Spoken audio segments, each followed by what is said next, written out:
World 3-2, another one of these nighttime levels. There isn't much of a theme I can remember with this level.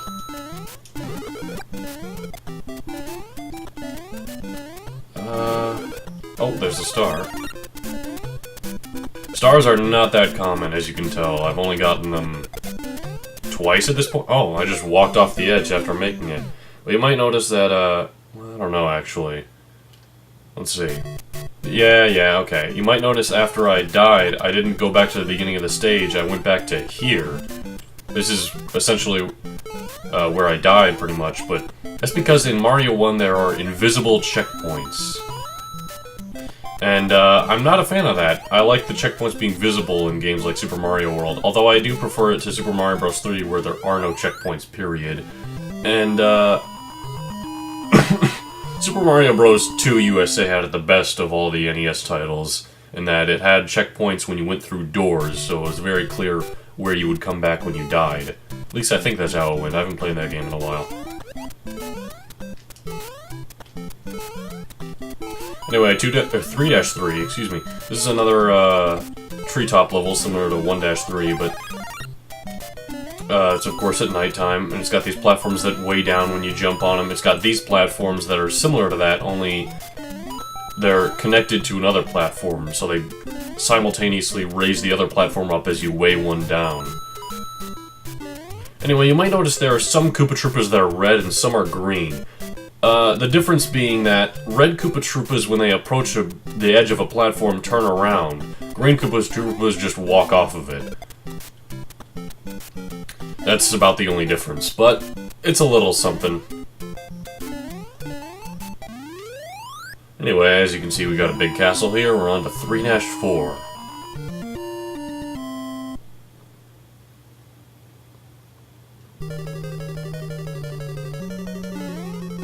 Those fireballs that jump out of the pits are called potobos, but honestly, just calling them a fireball is more logical, at least until later games when they were given eyes. Then they're more like most Mario enemies. That section's a little tricky, you just gotta wait for the timing on the fire bars.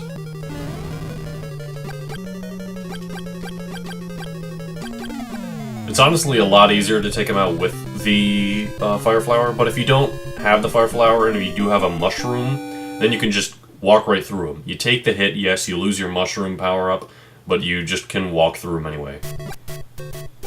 If you're little, you're in a bit of a situation. 4-1 introduces two new enemies, these Spinies, who can't be jumped on but can be killed with the fire flower, as well as that guy up there named Lakitu, who drops said Spinies onto the ground. And he follows you around the whole level. He's kind of a jerk. And my fireballs bounce right over that Spiny. But anyway, he's chasing you the whole level, which is nice. It's nice that you can go down this pipe here for some coins and for some time away from Lakitu. He's not that nice. Plus, there's a mushroom there if you're small. Anyway, out the other side here, he'll eventually catch up with us. There he is. But we managed to escape him. Let's grab some coins out of this thing here. We're gonna get a 1-up in a second. There we are.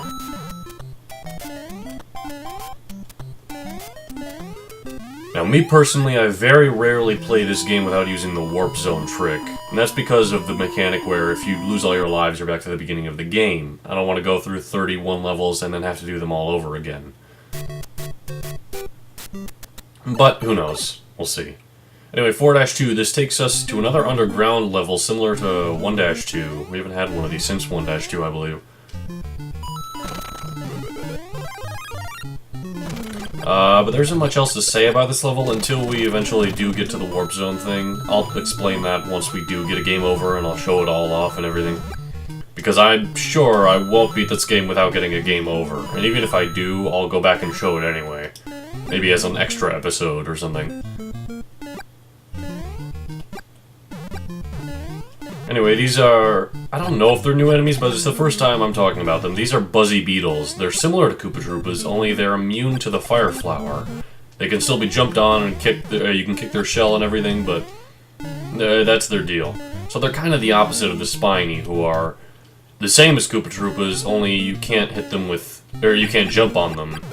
Buzzy beetles are the same as Koopa Troopas, only you can't jump on, or only you can't fire flower them. So, two different versions of the same enemy, essentially.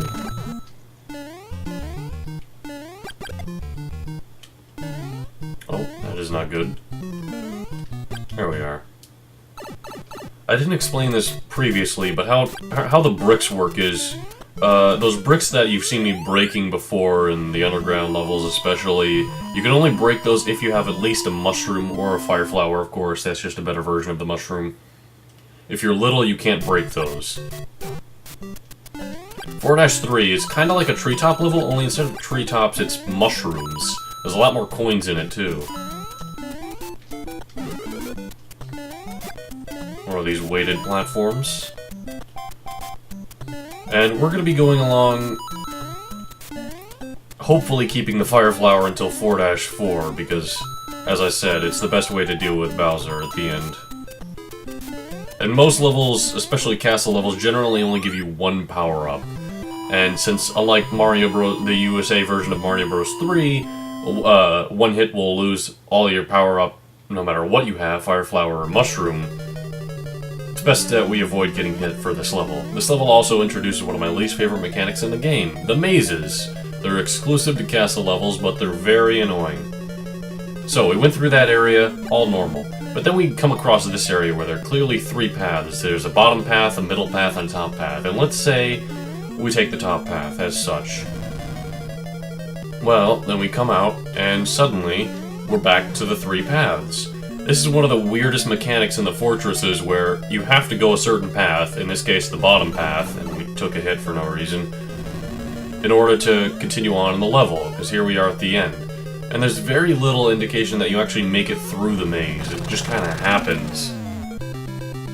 And there's also very little indication that you are in a maze. A lot of times in levels there will be very similar level design to previous levels or earlier in that level. So I can imagine people first coming across that not having any idea what was going on. Anyway, World 5 has a winter theme, but it's in daytime. It also features a lot of these areas where you have a Koopa Troopa lined up with a bunch of enemies, and it encourages you to kick the shell into all of these enemies and get them out of the way. But that's a bit risky because that shell will bounce off the wall and it hurts you. It also introduces Bullet Bills, who I'll get into later.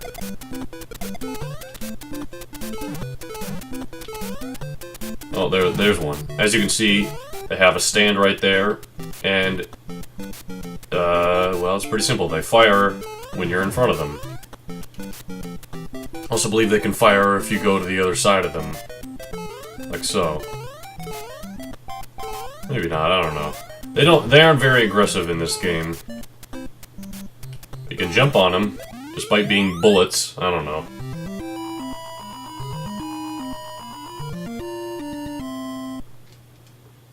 World 5-2.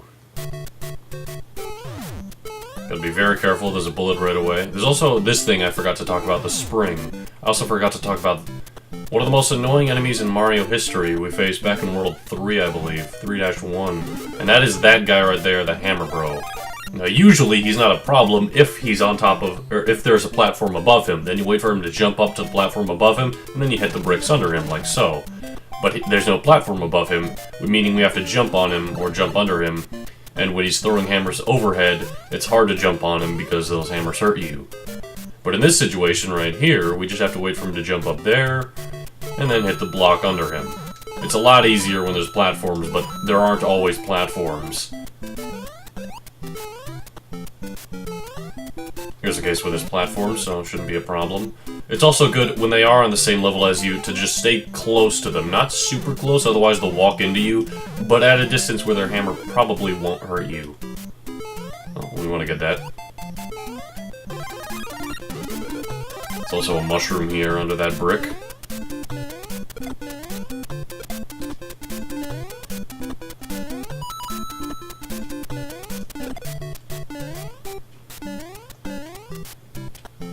There we are, that's the end of 5-2.